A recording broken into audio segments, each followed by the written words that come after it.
Olá, boa noite. Boa noite. Delação de Marcelo Odebrecht inclui pagamentos milionários a Lula. Segundo a revista Isto É, defesa de Lula diz que é grosseira mentira. Governador de Minas, Fernando Pimentel, do PT, é denunciado pela segunda vez por corrupção e lavagem de dinheiro. Supremo Tribunal Federal confirma que condenados em segunda instância já começam a cumprir pena, mesmo com recurso. Fiscalização do Ministério Público aponta mais de 3 bilhões de reais sob suspeita no Bolsa Família. Ministro da Fazenda, Henrique Meirelles, descarta hipótese de intervenção federal no estado do Rio em crise. Um guarda municipal de Santo André é preso por armar emboscada para a chacina dos 5 amigos em Mogi das Cruzes.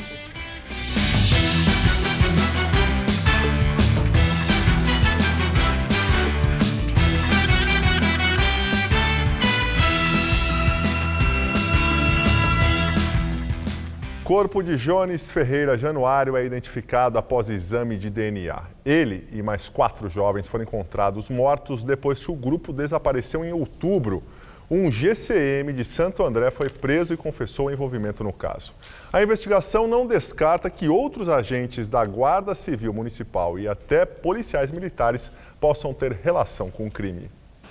Familiares da quinta vítima estiveram no Instituto Médico Legal durante o dia. O último corpo é de Jones Ferreira Januário, de 30 anos. A identidade foi confirmada nesta manhã.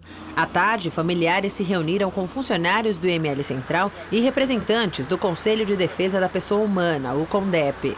Agora que começou, a luta continua. Espero justiça.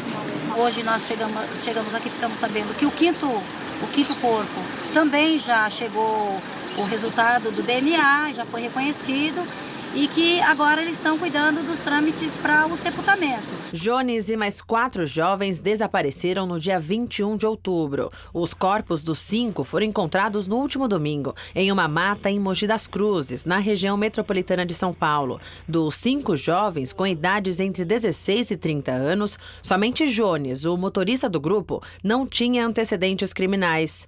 Um guarda civil está preso desde ontem. Em depoimento, ele confessou envolvimento no caso, mas negou a participação nas mortes. Ele se negou a citar possíveis nomes de quem o teria ajudado. Para a investigação, seria impossível o GCM ter agido sozinho. Outro detalhe que chama atenção é que a cena do crime teria sido alterada.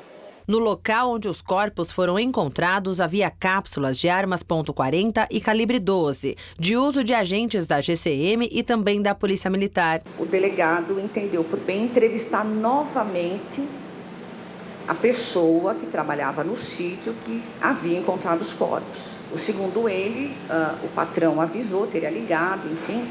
A Polícia Militar foi no local num determinado dia, após o dia 29, mas esse sitiante não estava e ninguém sabia apontar onde seria exatamente esse local. Ele novamente voltou para o local, sem entender por que a polícia não tinha estado ali. E aí ele percebeu o quê?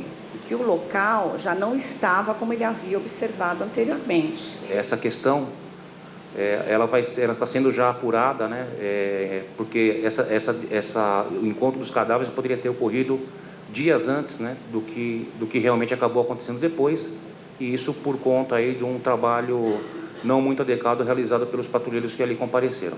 A motivação do crime pode ter sido vingança. O GCM preso ontem teria suspeitado que Kaique Henrique Machado Silva, de 18 anos, e César Augusto Gomes Silva, de 19, participaram do assassinato de um guarda civil de Santo André, no ABC Paulista. Rodrigo Sabino foi morto durante um assalto em 24 de setembro. O agente preso usou um perfil falso se passando por mulher na internet para localizar e atrair os jovens. Ele disse que a intenção era, caso eles fossem ao encontro lá na Avenida Rotary, em frente à frutaria, era prendê-los e levá-los à delegacia de polícia. O caso segue no DHPP. Por enquanto, está descartada uma nova perícia, como queriam as famílias. Enquanto não se demonstra absolutamente nenhum vício na prova pericial realizada, sem apresentação de um motivo plausível, o pedido vai ser indeferido formalmente. De acordo com o site de notícias G1, outros 2 guardas civis são investigados por participação no crime. Eles teriam sido apresentados pela GCM de Santo André ao DHPP para prestar depoimento e seriam os autores do crime. O IML já liberou os corpos dos jovens. O enterro deles, que será coletivo, está marcado para amanhã no cemitério da Vila Alpina. Manifestantes fecham 7 grandes vias na Grande São Paulo em protesto contra a PEC que limita os gastos públicos. Atos foram organizados pelo MTST. A rodovia Anchieta foi totalmente bloqueada no quilômetro 23, em São Bernardo do Campo, no sentido capital. Manifestantes colocaram fogo em pneus para impedir a passagem dos motoristas e um enorme congestionamento acabou se formando. Dezenas de manifestantes também tomaram um trecho da estrada de Itapecerica, na Zona Sul. A via ficou bloqueada às 10 da manhã. Os protestos são contra a atual PEC 55, a antiga PEC 241, que limita os gastos públicos e que já foi aprovada na Câmara e está em discussão no Senado. Movimentos sociais afirmam que o projeto vai congelar investimentos públicos em áreas essenciais, como saúde, educação e assistência social. E neste momento, na Praça da Sé, no centro da cidade, manifestantes e centrais sindicais protestam contra a PEC do teto dos gastos públicos.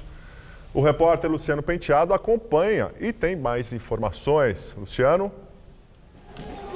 Gabriel, esse protesto foi organizado pela CUT com apoio do Movimento Povo Sem Medo e da Frente Brasil Popular, ambas ligadas aí ao PT. A Praça da Sé está cheia desde as 5 horas da tarde, lotada, tomada pelos manifestantes que protestam contra a chamada PEC 241, que limita os gastos do governo federal. Os manifestantes exibem bandeiras, cartazes e também um carro de som foi posicionado, gritando a todo momento palavras de ordem contra o governo de Michel Temer.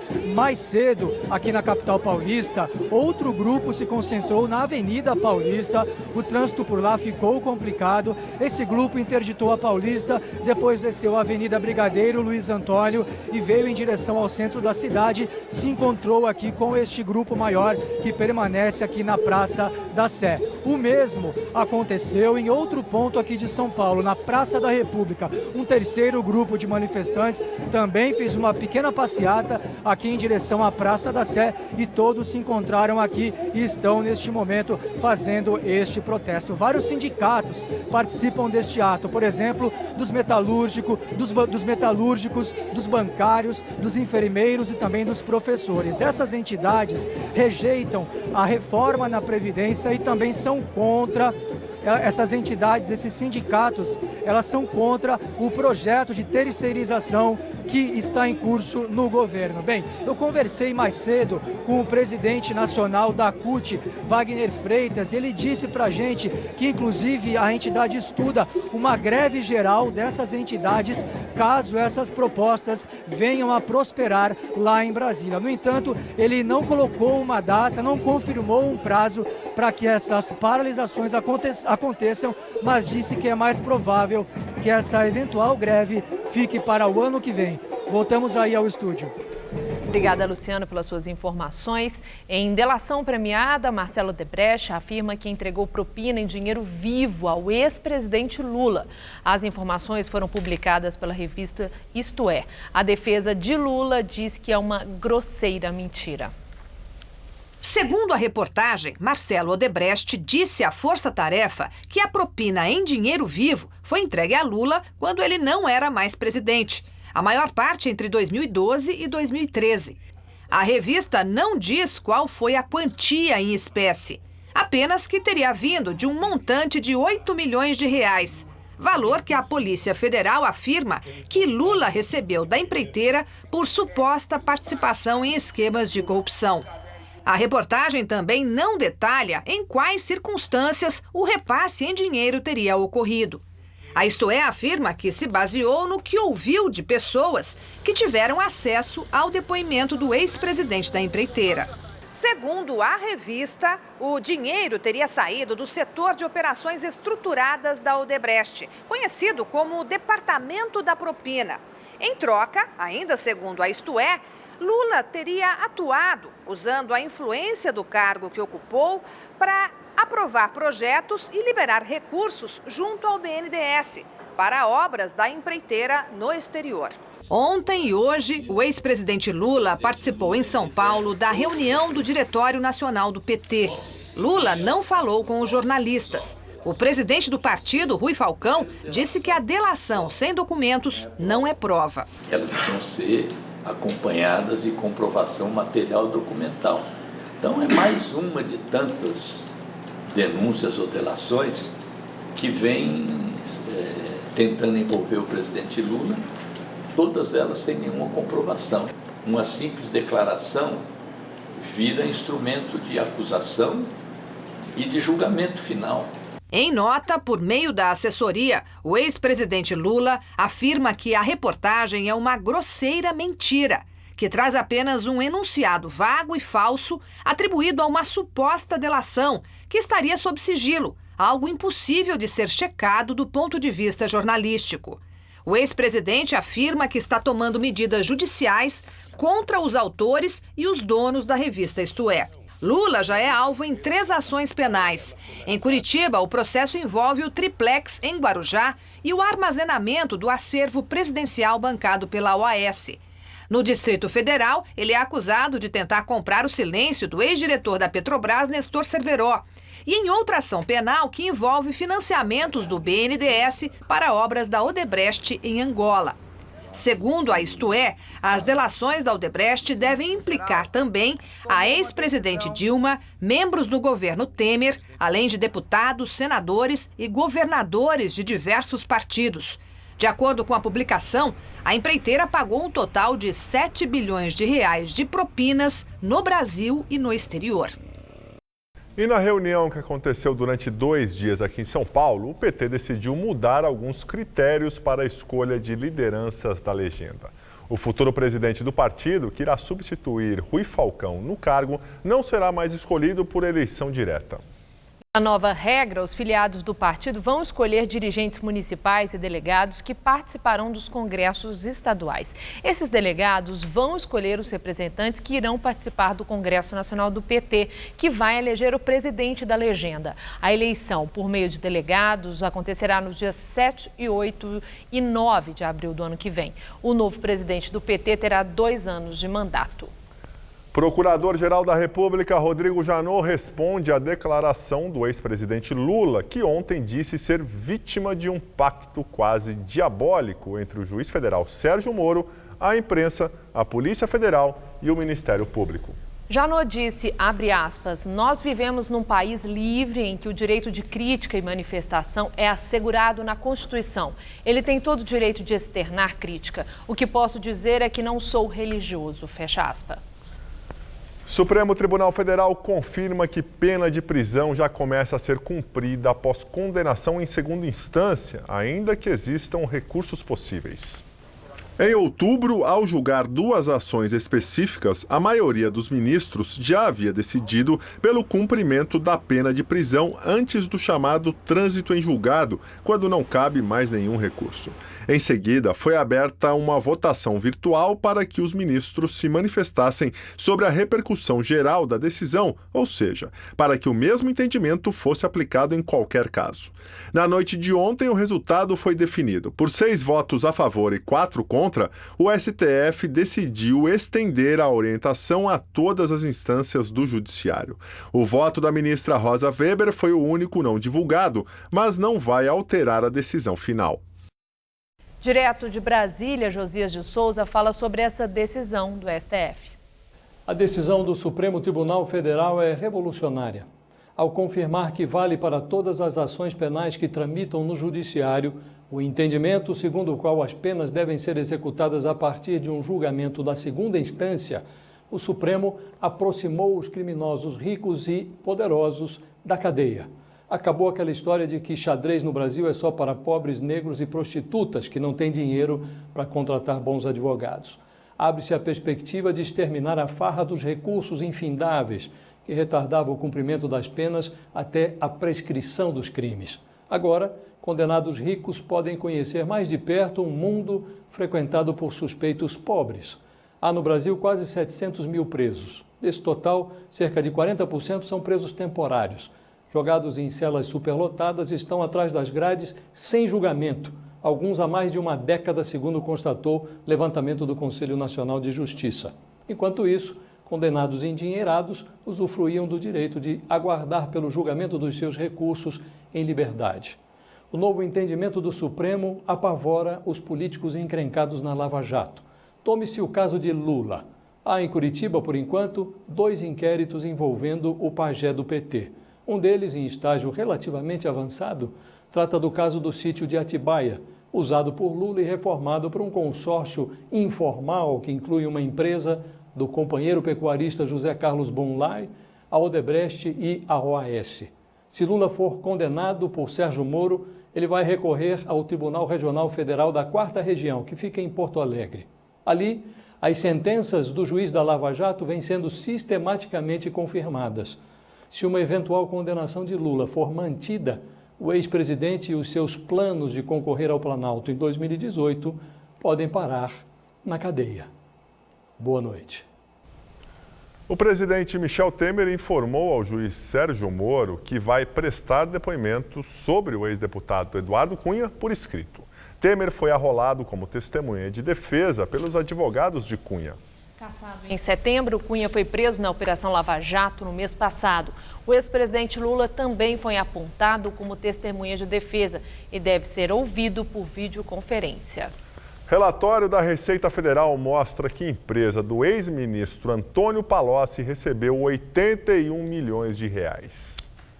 Segundo o fisco, a Projeto Consultoria Empresarial e Financeira de Antônio Palocci recebeu este montante de 47 empresas. O relatório aponta apenas as companhias que efetuaram pagamentos em valor superior a 300 mil reais. E não levanta suspeita sobre as empresas e instituições financeiras que contrataram a assessoria do ex-ministro. O documento foi anexado aos autos da Operação Omertá, desdobramento da Lava Jato, que prendeu Palocci em 26 de setembro.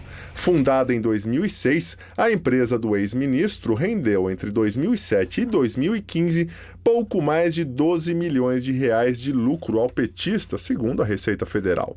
Palocci está preso no Paraná. Ele é réu na Lava Jato, acusado de receber propina da Odebrecht. Ele nega as acusações.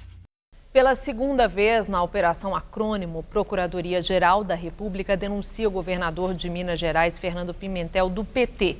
Ele é acusado de corrupção passiva e lavagem de dinheiro. Na mesma denúncia são listadas outras 5 pessoas, entre elas o empreiteiro Marcelo Odebrecht, que é acusado de corrupção ativa, e o empresário Benedito Oliveira Bené, que afirmou em delação premiada que a Odebrecht pagou propina a Pimentel. Eles são acusados de liberar irregularmente financiamentos do BNDES a projetos da Odebrecht no exterior. Entre 2011 e 2014, Pimentel foi ministro do Desenvolvimento, Indústria e Comércio Exterior, pasta a qual o BNDES é subordinado. Na Operação Acrônimo, o governador petista já é alvo de uma denúncia que está sob análise da Assembleia Legislativa de Minas. No mês passado, o Superior Tribunal de Justiça decidiu que o Legislativo Estadual deve autorizar a abertura de ação penal contra Pimentel. Aos 13 anos, ele foi alçado à fama ao lado de Roberto Carlos, por isso ganhou até o apelido de Reizinho da Jovem Guarda. Hoje, se recuperando de um derrame, Ed Carlos toca numa churrascaria na Aclimação, Zona Sul de São Paulo. Lá ele mantém viva a memória dos tempos de sucesso. Por tudo isso, Ed Carlos é um personagem que é cara de São Paulo. Com vocês, Ed Carlos. Todo mundo sabia que eu só vivia chorar. Era triste por não ter meu bem pra comigo ficar. Hoje as apresentações são cada vez mais raras. Ed aparece pouco na churrascaria que mantém com a família desde 1996. Por isso, os fãs aproveitam a presença ilustre. Aqui é coisa de fã, é isso? É isso. Somos fãs e amigos também. Fãs e amigos? São e amigos também. Como que é essa amizade? De muito tempo, mais o Tito, que é das gerações deles e fica canto. Lembro mais, né, agora? Como que vocês se conheceram? televisão? Lá, através da televisão e Lógico, é mídia, através do disco também, né? Mesmo quando o Ed não está, a música ao vivo é sempre presente. No palco, sucessos da Jovem Guarda. Você tem a vida inteira pra viver. Eu que é bom, que é ruim. Nas paredes da churrascaria, fotografias de momentos marcantes da carreira do cantor. Primeiro LP que eu gravei que tem o Sou Feliz, né? Há 10 anos, Ed Carlos convive com sequelas de um problema neurológico que atrapalham a fala e os movimentos do corpo. Ed nasceu Oscar Teixeira. Aos 13 anos, começou a cantar nos programas da Jovem Guarda da TV Record. Caiu nas graças de Roberto Carlos e não parou mais. Foi o cantor mais jovem do movimento. Era conhecido como Reizinho da Jovem Guarda. A amizade perdura até hoje. No momento difícil, Roberto Carlos comprou o prédio da churrascaria para o Ed continuar o negócio.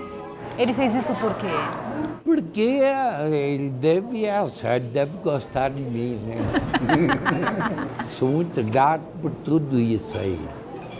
Durante toda a carreira como cantor, Ed Carlos gravou 8 LPs, mais de 12 compactos, 4 discos duplos, mas o maior sucesso da atualidade desperta outros sentidos. Está aqui dentro, é a famosa costela do Edão. Como é que é o preparo dessa costela? Essa costela fica 2 horas no forno a lenha e é sempre sem osso, sem excesso de gordura, como você vê aí, não? Quem que gosta desse prato? Várias pessoas vêm aqui só para comer essa costela. Famosa. Eu estou feliz porque o amor que um dia foi embora, agora voltou, porque gosta só de mim. A capital paulista teve mais um dia muito quente, viu? Com máxima dos 30 graus. E esse calor todo associado à umidade do ar provocou pancadas de chuva fortes que devem continuar durante essa noite. E será que tem mais chuva amanhã também? Vamos ver os detalhes da previsão para o fim de semana com Luciana Magalhães.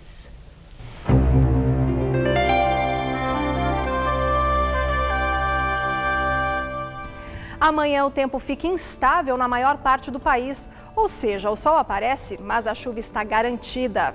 O tempo só fica firme sem nenhuma gota de chuva na maior parte da região sul e nesta área nordestina que vai do Maranhão até Alagoas. Já na região centro-oeste, nas áreas em azul escuro do mapa, o tempo fica fechado com chuva que pode ser forte. Já o vento úmido que sopra do mar espalha bastante nebulosidade e pode chover a qualquer hora entre o Vale do Itajaí, em Santa Catarina, e o leste de São Paulo. Nessas áreas, inclusive, a temperatura cai. Então, vamos ver aqui em nossa tabela como ficam essas temperaturas amanhã em algumas capitais. Em Curitiba, por exemplo, o tempo fica fechado e a máxima não deve passar dos 19 graus. Já no Rio de Janeiro, o sol até aparece, mas o céu também pode ficar nublado e chover a qualquer hora, com máxima de 28 graus. Em Fortaleza, tempo firme, com máxima de 32, assim como em Porto Alegre, onde não chove amanhã e a temperatura fica amena, com máxima de 24 graus.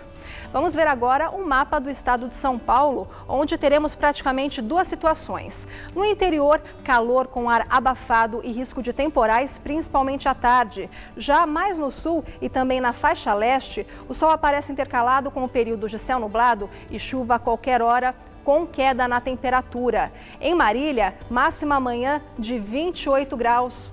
Assim como em Bauru, que também terá máxima de 28, já em Ribeirão Preto, máxima de 30 graus. E no litoral, tempo mais ameno, com máxima de 26 em Caraguatatuba e 24 graus em Santos. Na Grande São Paulo, o calorão vai embora a partir de amanhã. O tempo fica mais instável e, com o passar dos dias, o céu vai ficando encoberto e há risco de chuva forte e volumosa na segunda-feira. As máximas caem bastante em relação aos últimos dias, não passando dos 23 graus durante o fim de semana e dos 22 na segunda-feira. Vários países celebram hoje o dia do armistício, o fim da Primeira Guerra Mundial em 1918. O correspondente Ross Salinas registrou a data em Londres. No dia 11 do 11º mês, às 11 horas, Londres ficou em silêncio. Os 2 minutos de silêncio em todo o Reino Unido lembraram os mortos da Primeira Guerra Mundial. A data é a celebração do acordo que colocou fim no conflito em 11 de novembro de 1918. Anos de tensão entre as potências da Europa e o assassinato do príncipe herdeiro da Áustria foram o estopim da guerra. Os aliados, formados por Grã-Bretanha, França e Rússia, lutaram por 4 anos contra a Tríplice Aliança, composta por Alemanha, Áustria e Hungria. O conflito terminou com a rendição da Alemanha e com mais de 17 milhões de mortos, em um dos capítulos mais sangrentos da história. Em Londres, monumentos não deixam os britânicos esquecerem o horror da guerra. O cenotafo foi erguido em homenagem a todas as vítimas. A guerra para acabar com todas as guerras. Esse foi um bordão bastante conhecido aqui em 1914 e defendia a entrada dos britânicos no conflito. Anos depois, a história provaria que o slogan estava errado. Os britânicos enviavam seus soldados para uma Segunda Guerra Mundial. Richard conta que cresceu com o barulho das bombas que destruíam Londres durante a Segunda Guerra e que seu pai foi um dos veteranos da Primeira Guerra que voltaram com vida. Ele espera que as próximas gerações não esqueçam, porque muitos morreram para que eles tivessem a liberdade de hoje. Nesse jardim, as cruzes de madeira a perder de vista representam os soldados mortos. As mais recentes, de britânicos em conflitos no Afeganistão e Iraque, mostram que o mundo ainda continua um lugar perigoso. Os britânicos sabem que a dor é dura, mas esquecer, jamais. Milhares de manifestantes saíram às ruas de várias cidades americanas pelo 2º dia consecutivo em protesto contra a vitória de Donald Trump. O presidente eleito anunciou que vai tomar decisões muito importantes sobre a formação de sua equipe de governo. Donald Trump publicou no Twitter que tem um dia muito ocupado em Nova York e logo vai tomar decisões sobre quem vai estar no governo dele. O presidente eleito tem 70 dias para montar o gabinete de 15 secretários. Entre os nomes cotados estão o ex-prefeito de Nova York, Rudolph Giuliani, para a Secretaria da Justiça, a ex-candidata a vice-presidente e ex-governadora do Alasca, Sarah Palin, pode ser secretária do Interior. Os protestos continuam nas grandes cidades como Filadélfia, Dallas e Minneapolis. Em Portland, no estado do Oregon, tradicionalmente democrata, manifestantes vandalizaram carros e lojas. A polícia usou bombas de gás contra os manifestantes. Também em um tweet, Donald Trump atacou os meios de comunicação. Ele publicou que depois de uma eleição presidencial bem-sucedida e muito aberta, manifestantes profissionais, incentivados pela mídia, se opõem ao resultado, o que, nas palavras dele, é muito injusto. Depois, ele publicou outra mensagem dizendo que estava orgulhoso pelos manifestantes, porque eles têm paixão pelo país. Em Nova York, democratas inconformados fazem plantão em frente à Trump Tower. Os nova-iorquinos, deprimidos com o resultado da eleição, estão recorrendo a um serviço antigo, conhecido como metroterapia. Qualquer pessoa pode desabafar no papel e colar o bilhete numa parede da estação Union Square, no centro de Manhattan. Uma equipe de artistas recolheu mais de 2.000 bilhetinhos ontem e já abriu espaço para mais uma leva. E agora vamos ao comentário de política internacional com o João Batista Natali. Donald Trump toma posse como presidente dos Estados Unidos no dia 20 de janeiro. Mas ele não tem poderes para pôr em prática todas as promessas eleitorais. Em nenhum outro país do mundo existe um sistema tão rígido de freios e contrapesos. Um presidente só faz o que for permitido pelo Congresso, pelo Judiciário ou por toda a sociedade. Trump prometeu se retirar do NAFTA, que é a área de livre comércio com o México e com o Canadá, pois isso é muito complicado. Imaginemos uma montadora de automóveis. O Canadá fabrica o motor, os americanos fabricam a parte elétrica e o México produz a carroceria e os pneus. Nenhuma empresa desmancharia essa máquina de produção só porque Donald Trump quer. Além disso, Washington é a cidade dos lobbies. Um lobby é aquilo que se chama no Brasil de sociedade civil organizada. Trump prometeu expulsar 11 milhões de imigrantes ilegais e, se ele fizer isso, ele quebra as pequenas empresas que recrutam esse tipo de mão de obra, aumentaria o desemprego dos próprios americanos. Mais um exemplo. Trump tem o poder de baixar decretos e um deles pode acabar com o sistema público de saúde para as crianças e para os mais pobres. Mas isso provocaria uma reação das ONGs e dos grupos religiosos sensíveis à questão da pobreza. Trump também prometeu coisas contraditórias. Afirmou que iria punir as mulheres que praticaram o aborto e depois negou essa intenção. Acontece que o aborto é legal nos Estados Unidos por uma decisão da Suprema Corte. Por fim, Trump também quer denunciar o acordo que impede o Irã de produzir a bomba atômica. Mas esse acordo tem outros signatários. São a Alemanha e mais os membros permanentes do Conselho de Segurança da ONU. Seria besteira achar que Trump, que já não mandará muito dentro da casa dele, iria agora também mandar na comunidade internacional. Então vejam bem, Donald Trump é um horror, é uma tragédia, mas ele tem bem menos poderes para pôr em prática as coisas horrorosas e trágicas que prometeu na campanha. É assim que o mundo gira. Boa noite. O Ministério Público Federal detecta mais de 870 mil perfis suspeitos de irregularidades no cadastro do Bolsa Família. Esse número representa cerca de 4% do total de beneficiários do programa. O Ministério Público Federal fez recomendações a 4.703 prefeituras para que realizem visitas às casas destes cadastrados. Juntos, eles receberam 3.310 bilhões de reais no período de janeiro de 2013 a maio de 2016. 56,21% dos perfis suspeitos são de empresários. No segundo lugar da lista estão os servidores públicos, seguidos de pessoas já mortas e dos doadores de campanha. Roraima é o estado com o maior índice de recursos pagos a perfis suspeitos. São Paulo está em 11º lugar da lista. O Pará apresentou o menor percentual, 1,61%. Segundo a análise do MPF, apenas 31 cidades em todo o país não apresentaram indícios de pagamento suspeito. Com recordes de bilheteria do ano, tanto nos Estados Unidos como na América Latina, a turnê da formação clássica dos Guns N' Roses desembarca hoje e amanhã em São Paulo. O show aqui na capital acontece no estádio do Palmeiras.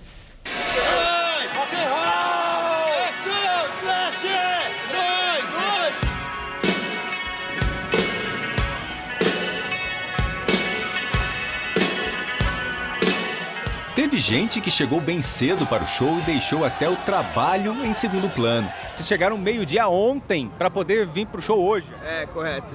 É a melhor coisa que tem, cara. Também na fila você já tá meio caminho andado, né? Então já é outra vibe já, do que ficar em casa. Vale muito a pena passar por qualquer coisa. Chegar cedo, ficar no sol, na chuva, porque a gente espera isso faz 20 anos.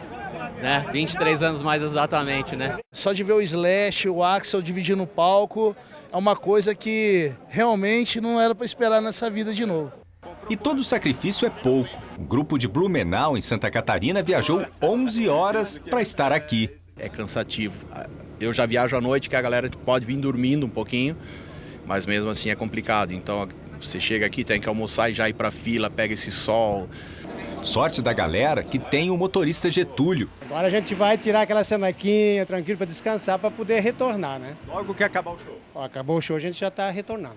Os argentinos também aproveitaram o passeio pelo Brasil para acompanhar a banda preferida.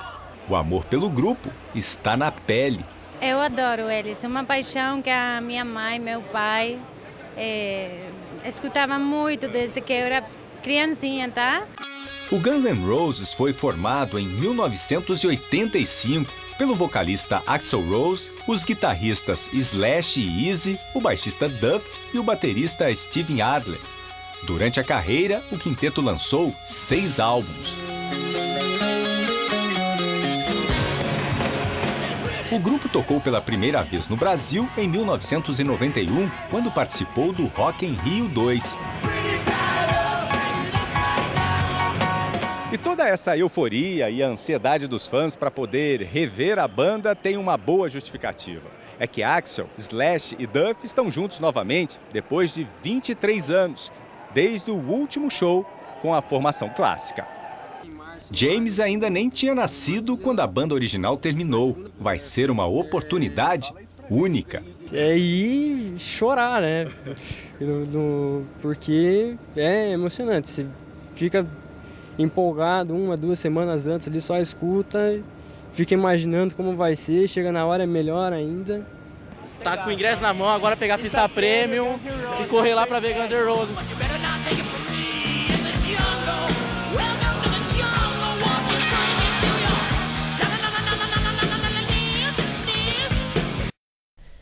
A Polícia Federal deflagrou nesta sexta a segunda fase da Operação Sexto Mandamento, que investiga um grupo de extermínio formado por policiais militares de Goiás.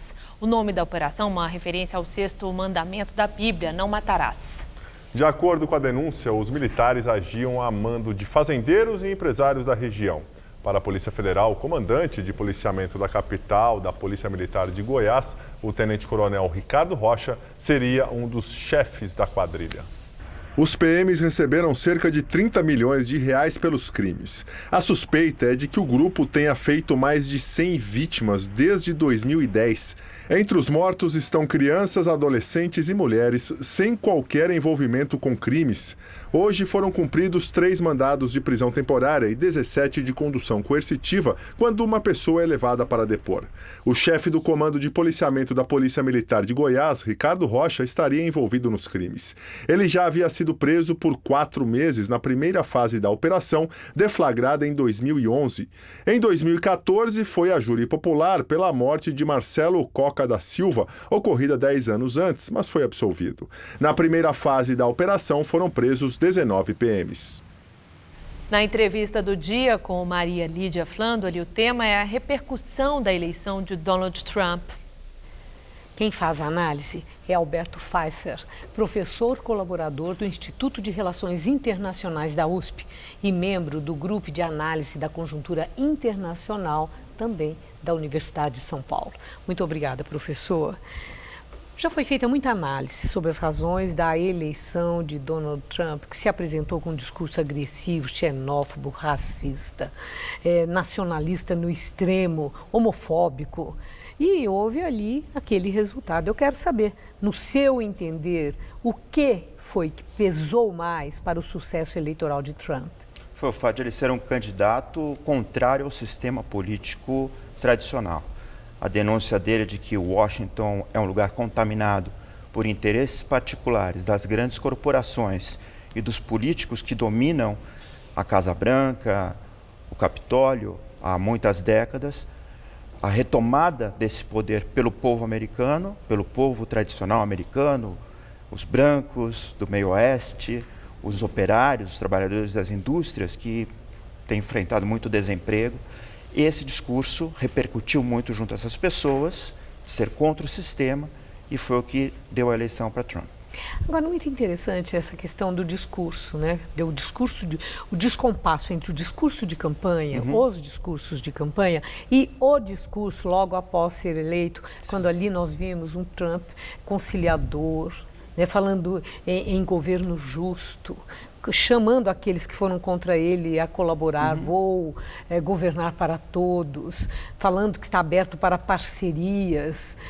O que é isso? Trump é um ator inescrupuloso, é um farsante e com isso ele, conforme o interlocutor e o objetivo da hora, ele usa o script adequado? Bom, numa democracia midiática, como é a democracia contemporânea, que o processo eleitoral ele é mediado pela imprensa, o personagem eleitoral é diferente do ocupante do cargo público, do eleito. Então, o jogo eleitoral é um, a realidade do governo é outra. Faz com que, ao assumir, ele passe a incorporar o chefe de Estado, o estadista, o presidente dos Estados Unidos da América. Então, o script é esse agora? Agora é esse. Agora ele é o ator que é o presidente dos Estados Unidos da América, a nação mais poderosa do mundo, que tem a maior responsabilidade pela paz mundial. E é também responsável por cumprir as promessas de campanha, por fazer com que a economia americana volte a ser forte e entregue o emprego que ele prometeu para os eleitores dele. Então, uma primeira atitude de conciliação, de trazer para junto de si, não só o derrotado, os democratas, mas também os que o apoiaram, mas o apoiaram de uma maneira titubeante, e que tem agora que ser os seus operadores de governo, porque ele não vai governar sozinho, ele precisa de uma equipe, ele precisa de pontes com o Congresso, ele precisa de pontes com a sociedade, de pontes com a imprensa, contra a qual ele lutou ferozmente durante toda a campanha. Então ele precisa reconstituir essas pontes para ter elementos de governabilidade. Bom, e aí a indagação que todo mundo está fazendo, o que esperar a partir de agora? Se estamos diante de uma era de incertezas com perspectivas sombrias, prognósticos futuros sombrios, como tem sido alardeado, o senhor acredita isso? Estamos numa era de incerteza, porque Trump se elege sobre uma plataforma bastante, quase que inverossímil, né? Quase que difícil de acreditar que ele vai conseguir fazer tudo aquilo. E, de fato, ele vai ter muita dificuldade. Ele vai sofrer um choque de realidade, encontrar as maneiras, as fórmulas de viabilizar as propostas dele, e, ao encontrar essa fórmula, ele vai ter que matizá-las, vai ter que diminuí-las, vai ter que, talvez, ajustá-las às necessidades do Congresso, às leis americanas, ao poder do judiciário americano de dizer você não pode fazer isso, você pode fazer isso, e até ao anseio popular, que na democracia das redes sociais, que é o modelo democrático atual, em tempo real, em repercussão real, na qual ele é bastante versado, vamos dizer, um presidente de Twitter, né? Ele gostava muito de usar o Twitter. Então, ele vai ter que modular o seu governo a essa reação da população. Então, acho que vai ser um governo, mais que tudo, dinamizado por essa reação da população e constrangido pelas instituições americanas. Agora, a eleição de Trump é curioso, né? Embora tivesse já sido prevista por um e outro meses antes, por outro lado, ela surpreendeu. Houve uma perplexidade, né, em todo mundo, não só para os americanos. Isso foi um fenômeno local, em função dessas condições que o senhor arrolou aqui, das dificuldades de vida dos americanos, etc., ou é um fenômeno internacional, uma vez que a gente observa que perfis não idênticos, mas com alguns traços semelhantes, têm sido eleitos em outros países desenvolvidos, na própria Europa, na América Latina. Existe uma onda nesse sentido? Bom, em primeiro lugar, a perplexidade se deve também à falha dos institutos de opinião de capturarem as tendências reais. Na eleição, na votação do Brexit na Grã-Bretanha, no Reino Unido, também aparentemente ganharia a rejeição, a saída. E o resultado foi o contrário.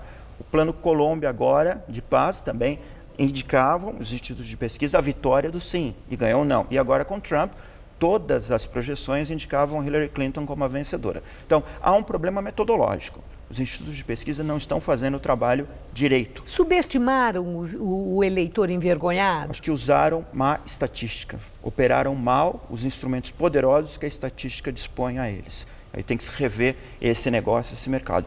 A outra questão é o que significa um outsider, uma pessoa que não pertence aos quadros políticos tradicionais, nunca militou em partido político, nunca ocupou um cargo público, ganhar uma eleição. Quer dizer, um aprendiz, como estão dizendo na Casa Branca. Não sei se ele é um aprendiz da Casa Branca ou ele é uma inovação disruptiva, né? Um novo modelo de fazer negócios políticos.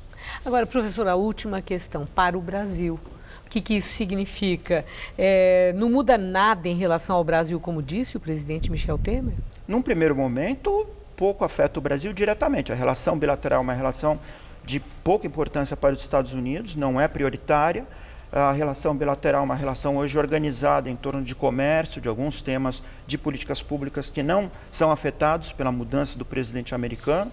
O que afeta o Brasil são dois eixos, a meu juízo. Em primeiro lugar, a repercussão na economia global, que tem impactos sobre um país em desenvolvimento, passando por uma grave crise interna, quer dizer, alteração dos indicadores de taxas de juros, de câmbio, isso afeta diretamente o Brasil. Em segundo lugar, na implementação de uma agenda hemisférica, de uma agenda regional, quer dizer, a relação com o México, por exemplo, que foi muito fustigada durante a campanha de Trump, de que lado o Brasil vai se situar? Vai apoiar um posicionamento mexicano de resistir a esse unilateralismo americano ou vai lavar as mãos e ficar assistindo o que vai acontecer lá na América do Norte. Vamos ter de esperar para ver. Exato. Muito obrigada, professor. Uma boa noite. Estela. Em evento da Federação das Indústrias do Rio de Janeiro, o ministro da Fazenda, Henrique Meirelles, descarta a intervenção federal no estado. Mais tarde, o governador Luiz Fernando Pezão criticou o ministro.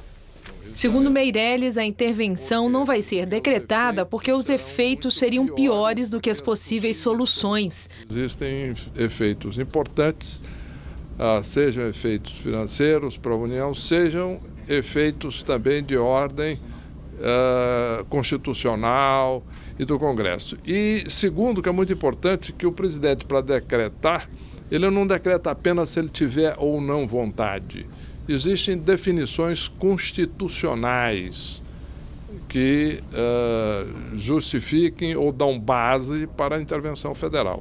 A declaração do ministro veio depois de uma reportagem do jornal O Globo de hoje dizer que o governador do Rio, Luiz Fernando Pezão, teria ameaçado a secretária do Tesouro Nacional, Ana Paula Vescovi, de entrar com pedido oficial de intervenção federal. Pezão teria ficado irritado ao saber que a União bloqueou mais de 140 milhões de reais nas contas do Estado, mesmo depois que ele passou 2 dias em Brasília conversando com o presidente Michel Temer.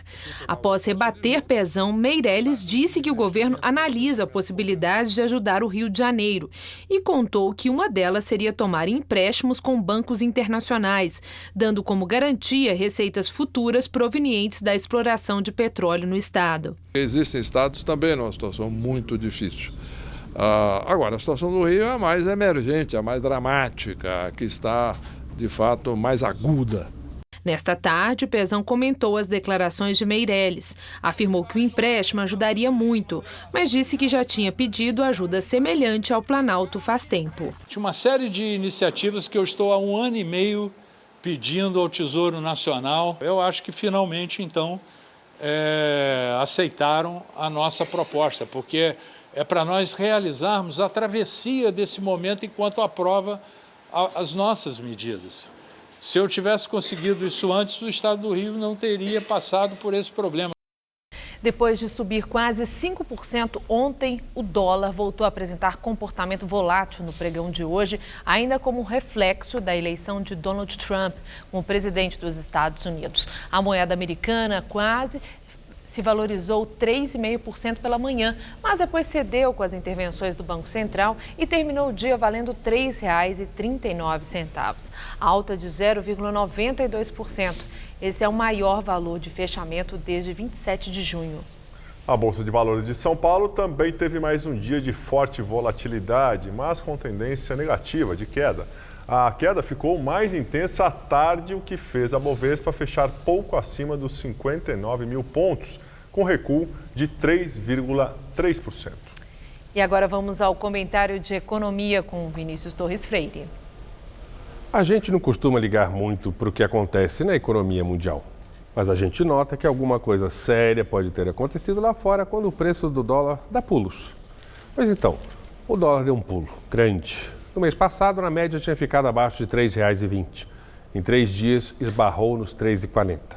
Teria subido mais se o Banco Central não tivesse tomado medidas para segurar o preço. O preço do dólar é apenas uma parte de um monte de alterações das finanças do mundo, nas aplicações de quem é dono do dinheiro grosso do planeta. Tudo isso tem a ver com a vitória inesperada de Donald Trump na eleição americana. Mas o que uma coisa tem a ver com a outra? Primeiro, tem a ver com a surpresa enorme que aconteceu na maior economia do mundo, a americana. A maioria não esperava a vitória de Trump. E Trump tem um programa econômico bem diferente do de Hillary Clinton e de Barack Obama.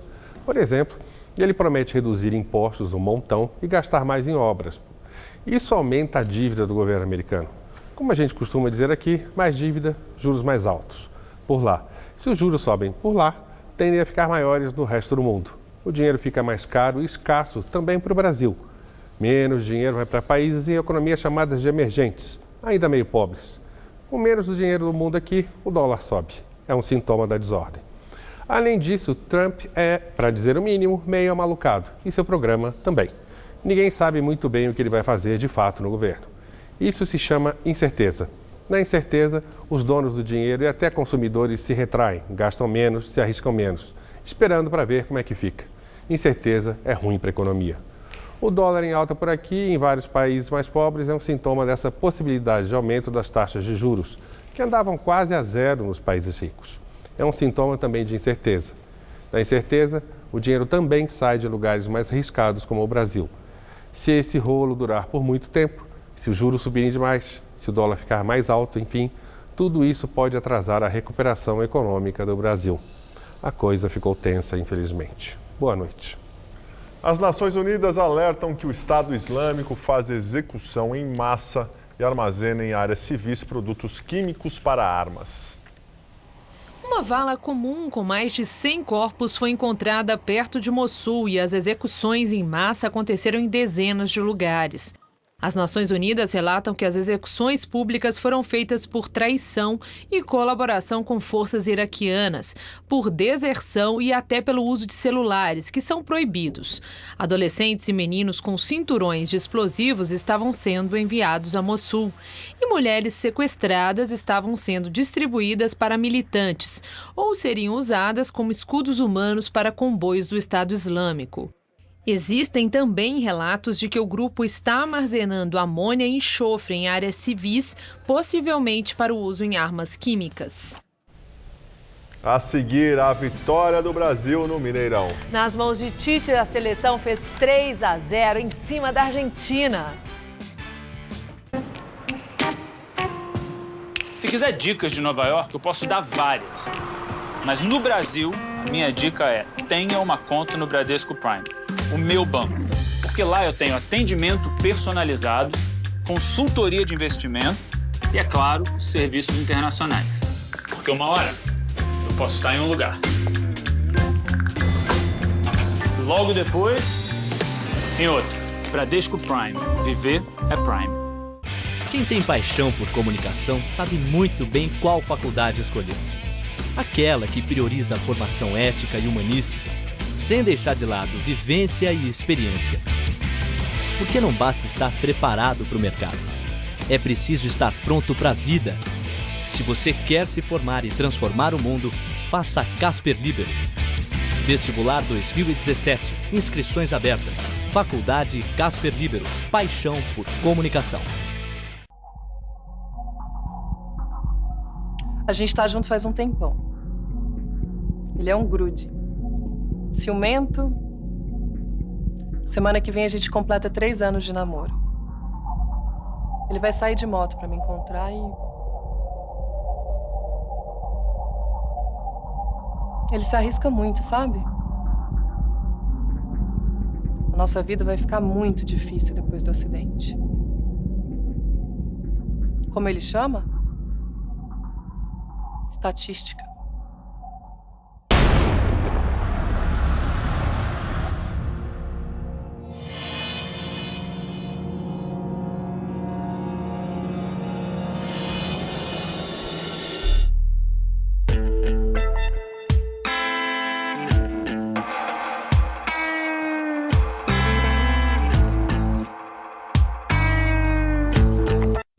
Neste domingo, o Futebol Debate rola solto no Mesa Redonda, com as presenças de Léo Cittadini, meia do Santos, Flávio Adalto, novo diretor de futebol do Corinthians, e da galera do canal Vilinha.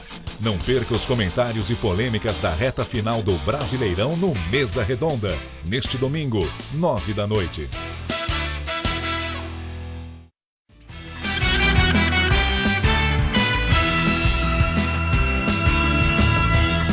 Agora as notícias do esporte. No Mineirão, a seleção brasileira passou fácil pela Argentina nas eliminatórias para a Copa da Rússia.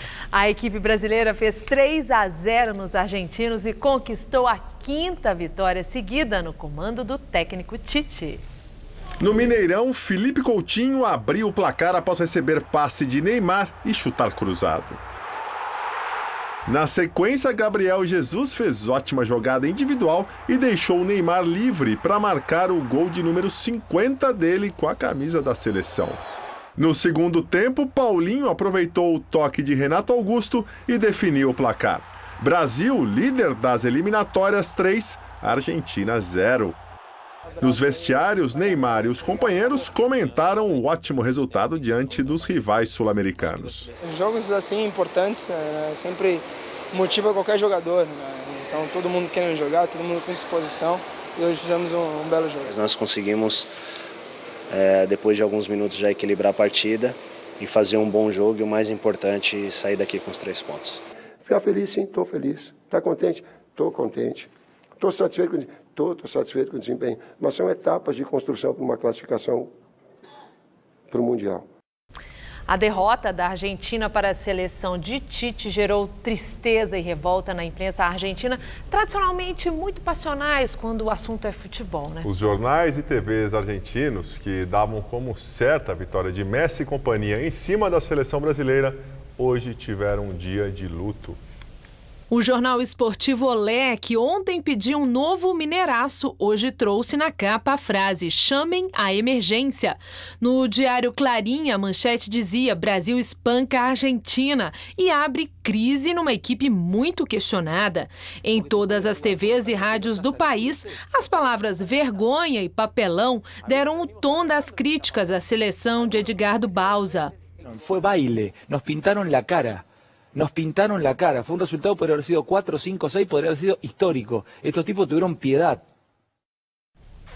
Jornal da Gazeta fica por aqui. A edição de hoje pode ser vista no site do Jornal da Gazeta. Eu volto com mais notícias na nossa edição das 10. Até já. Eu volto na segunda-feira. Uma boa noite para você e um ótimo fim de semana. Até lá.